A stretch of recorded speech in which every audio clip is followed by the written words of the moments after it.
तीन कृषी कायदे, त्यांची वापसी, त्याच्यावरून उडालेला गोंधळ, वर्षभराचं आंदोलन, ह्याच्यावरची खूप मोठ्या प्रमाणातली चर्चा कधी नव्हत ते समाज माध्यमावरती म्हणजे सोशल मीडियावरती चालू आहे. त्याच्यातला समोर आलेला एक मुद्दा असा आहे की शेतकऱ्याला इन्कम टॅक्स का नाही, आयकर का नाही. आणि ह्याला तथाकथित विरोध करणारे जे होते प्रत्यक्ष कृषी कायद्यांना, ते नेहमी अशी एक बाजू म्हणतात की बघा शेतकऱ्याची किती मजा आहे की त्याला काही इन्कम टॅक्स नाही, वीज बिल माफी होती, कर्ज माफी होती. आता हे मुद्दे अगदी उथळपणे हे जे काही व्हॉट्सअप युनिव्हर्सिटीतले विद्वान आहेत की ज्यांनी कधी स्वतंत्रपणे काय अभ्यास केलेला नसतो, ते अक्षर तोंडाला येईल तसे शब्द फेकून देतात. पण प्रत्यक्षामध्ये यांचा खरंच गांभीर्याने विचार वेगळ्या अर्थाने करायची गरज आहे. म्हणून मी सगळ्यात सुरुवातीला जे शीर्षक आहे तशी मागणी करतो की शेतकऱ्याला इन्कम टॅक्स लावा, शेतकऱ्याला इन्कम टॅक्स लावा. शेतकऱ्याला इन्कम टॅक्स असू नये ही शेतकऱ्यांनी केलेली मागणी नाहीये. शेतकऱ्याचा इन्कम टॅक्स म्हणजे त्याला न लावणे ही स्वतः सरकारची सोय आहे. कारण की एकदा जर इन्कम टॅक्स लावला तुम्हाला ती इन्कम म्हणजे त्याचं उत्पन्न मोजावं लागेल, आणि तुम्हाला उत्पन्न मोजावं लागेल तेव्हा तुमच्या असं लक्षात येईल की शेतकरी घाट्यामध्येच राहावा असं तुमचं सगळं नियोजन आहे. हे पितळ जेव्हा डंकेल प्रस्तावाच्या वेळेस उघडं पडलं, प्रणव मुखर्जी तेव्हा व्यापार मंत्री होते आणि त्यांनी जेव्हा ती आकडेवारी दिली डंकेल प्रस्तावावरती की बाजारपेठेमध्ये किती भाव आहे एखाद्या कुठल्याही शेतमालाला आणि तुमच्याकडे मिळणारा भाव किती, ह्याच्यामधला जो फरक आहे, तेव्हा उणे सबसिडी म्हणजे शेतीला जो त्याच्या उत्पादनाला तुम्ही दिलेला नाही म्हणजे तुम्ही काय त्याला काही भीक देता आहात, तुम्ही काय उपकार करतात असं नाही. नैसर्गिकरित्या शेतकऱ्याला जो भाव बाजारामध्ये मिळतो आहे, म्हणजे आंतरराष्ट्रीय बाजारामध्ये समजा कापसाचा एक भाव आहे, पण तो मिळू नये अशी व्यवस्था तुम्ही करता, त्याच्यापेक्षा कमी किमतीमध्ये शेतकऱ्याला त्याचा शेतमाल भारतामध्ये विकावा लागतो. म्हणजे ह्याला म्हणायचं उणे सबसिडी. म्हणजे एखादा आपला माल बाहेर विकायचा असेल त्याला सबसिडी द्यायची, जाणीवपूर्वक तो आंतरराष्ट्रीय बाजारपेठेमध्ये न्यायचा, जसं आपल्या बाकीच्या काही औद्योगिक उत्पादनाच्या बाबतीत आपण असं केलेलं आहे. तर ती अधिक सबसिडी झाली. उणे सबसिडी म्हणजे त्याला एखादा भाव मिळतो आहे तो मिळू नये म्हणून प्रयत्न करणे म्हणजे उणे सबसिडी. ह्याची जर किंमत मोजली तर अक्षरशः म्हणजे तेव्हा 1995ची गोष्ट होती, लाखो कोटी रुपये शेतकऱ्याचे तुम्ही लुबाडले आणि त्याच्या बदल्यामध्ये शेतीवरचं कर्ज तेव्हा किती होतं, एक ते जेमतेम काहीतरी 1.25 लाखच्या आतमध्ये कर्ज होतं. आणि लुबाडलेली रक्कम निव्वळ एक त्या 5 वर्षातली मोजली तरी तिची काहीतरी किंमत 7.5 लाख कोटीपेक्षा जास्त होत होती.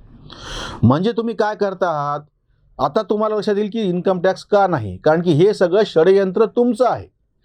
तुम्ही एकदा म्हणजे एक साधी गोष्ट अशी असते की तुम्ही समोरच्याला एखादी गोष्ट एखादा व्यवसाय मुक्तपणे करू दिला नाही तर पुढचे जे परिणाम आहे त्याची जबाबदारी तुमची असते. जर स्वतंत्रपणे व्यवहार करू दिला, व्यवसाय करू दिला, त्याला तोटा आला तर तो त्याचा जबाबदार आहे.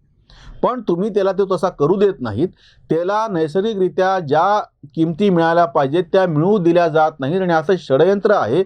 आत्ताच तुम्हाला आम्ही जो सोयाबीनचा पण व्हिडिओ केला होता त्याच्यावरून तुमच्या ही गोष्ट लक्षात येईल की ते भाव पाडा असं म्हणणं आहे. म्हणजे आता सुद्धा जे कृषी आंदोलनामध्ये जो विचित्रपणा पहिल्या दिवसापासून चालू आहे ते कायदे तर माग घेतले, आताही आडमुठपणा करत ते काय म्हणतात की MSP पे कानून होना चाहिए. MSP पे कानून होना चाहिए म्हणजे काय, म्हणजे आत्ताच ते पितळ उघडं झालं की जेव्हा केव्हा सोयाबीनचे भाव प्रत्यक्ष बाजारातले 5,500, 6,000 पर्यंत आणि जी किंमत आहे 3950 रुपये, मागच्या व्हिडिओमध्ये मी चुकून 2950 म्हणतो, 3950 रुपये हमी भावाची किंमत. आणि तुम्ही मागणी काय करताय आता, पोल्ट्रीवाले हमी भावाप्रमाणेच खरेदी करा, आम्ही जास्तीचा भाव देणार नाही. म्हणजे तुमच्या असं लक्षात येईल की शेतकऱ्याला बरं हे तर फायदा कोण घेतं, सुप्रिया सुळे यांच्या शेतामध्ये 110 कोटीचे वांगे होतात, पी चिदंबरम यांच्या घराच्या गच्चीमध्ये किंवा त्यांच्या गॅलरीमध्ये शेती होते आणि त्याचं उत्पन्न करोडो रुपयाचं असतं, हे फायदे घेणारे लोक आहेत. शेती उत्पादनाला कर नाही याचा फायदा ज्यांच्याकडं म्हणजे जे प्रत्यक्ष ज्याचं शेतीवरती पोट नाही तेच लोक घेतात. एक साधा सर्वे करून पहा किंवा सर्वे वगैरे मोठ्या गोष्टी करून जाऊ द्या, तुमच्या आजूबाजूचे जे कोणी ज्यांच्या नावावर 7/12 आहे, नावावर 7/12 आहे फक्त, ते काही शेतीवर त्यांचं पोट नाही, बरोबर त्या सगळ्या लोकांनी आपलं जे शेती उत्पादन आहे ते जास्तीचं दाखवून त्याची सवलतीचा फायदा घेतलेला आहे. म्हणजे जर उद्या शेतकऱ्याला उत्पन्नाच्या वरती कर लावावा लागला तर शेतकऱ्याचा तर काही तोटा होणार नाही, कारण त्याच्याकडे उत्पन्न नाहीच आहे, नफा फारसा मिळतच नाही त्याला, तो जेमतेम जगता येईल इतकं त्याला मिळतं आहे. बरोबर बाकीचे तर मेले ती गोष्ट वेगळी, कितीतरी शेतकऱ्यांनी आत्महत्या केल्या. पण नेमकं ज्यांनी शेतीच्या ज्यांच्या नावावरती 7/12 आहे असे कितीतरी ढोंगी शेतकरी राजकारण्यापासून CA, वकील, कोणी घ्या, उद्योगपती घ्या, कितीतरी जणांनी आपलं शेतीवरचं उत्पन्न दाखवलेलं आहे, त्यातून सवलत मिळवलेली आहे. म्हणजे याचा अर्थ असा होतो की शेतकऱ्याला उत्पादनातून आयकरातून सूट हे ढोंग हे फक्त ज्याचं शेतीवरती पोट नाही त्याच्यासाठी आहे. किंवा तसं दुसरा एक मुद्दा असतो, म्हणून मी 2-3 मुद्दे एकत्र घेतो. दुसरा एक मुद्दा असतो की शेतकऱ्याला वीज फुकट आहे. वास्तविक पाहता शेतकऱ्याला जी वीज शेतीमध्ये दिली जाते, आपल्याकडे तर सगळ्यात महत्त्वाची गोष्ट म्हणजे पाण्यावरची शेती 17-18% आहे, इरिगेशन पोहोचलेलं. बहुतांश शेती आजही ही कोरडवाहूची आहे, म्हणजे पावसाच्या पाण्यावर पडते, तिथं तुम्हाला विजेचं कनेक्शन द्यायचा मुद्दाच नाही.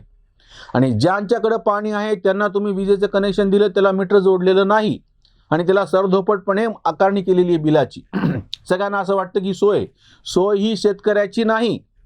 ही सोय तुमच्या वीज वितरणामध्ये, वीज वहनामध्ये जी गळती होती, तुमची जी वीज चोरी आहे ती लपवायची ही जागा आहे. म्हणून तुम्ही शेतकऱ्याला मीटर देत नाही. आम्ही शेतकरी संघटनेकडून अधिकृत अशी मागणीच केलेली की शेतकऱ्याला मोजून मापून पैसे घेऊनच वीज द्या.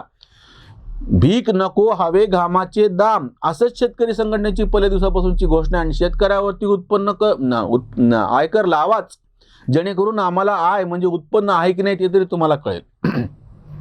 म्हणजे हे ढोंग करतात ना की शेतकऱ्याला वीज फुकट आहे, ते हे सांगत नाहीत की शेतकऱ्याच्या पंपाला तुम्ही मीटर का जोडत नाही, ती तुमची सोय आहे, शेतकऱ्याची सोय नाही. शेतकरी म्हणतोय आम्हाला 24 तास, आम्हाला जितकी गरज आहे तितक्या दाबाने वीज उपलब्ध हवी आहे आणि त्याची जी काही किंमत होईल ती आम्ही मोजायला तयार आहोत, प्रोव्हाइडेड दॅट ही किंमत तुम्ही आम्हाला उत्पादन खर्चामध्ये गृहीत धरा.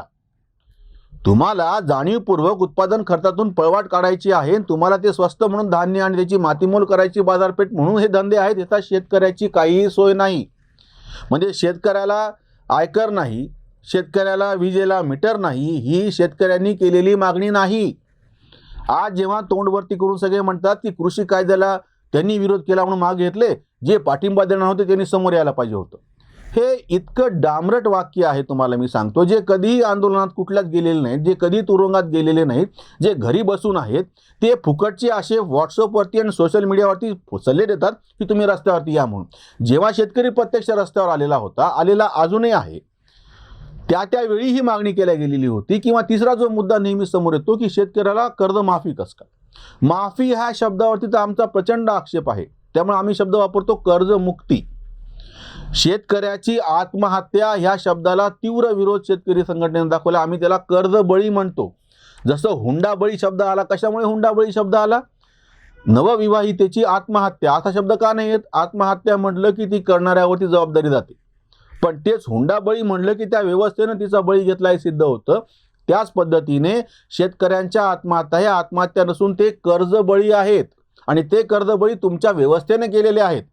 आणि हे कर्ज शेतकऱ्याच्या डोक्यावरती व्हावं अशी तुमची सिस्टीम आहे, म्हणून त्याला तुम्ही कर्जबळी म्हणा. आणि हे कर्जातून माफी नाही, मुक्ती, तुम्ही तुमच्या पापातून मुक्ती मिळवा अशी ती मांडणी आहे.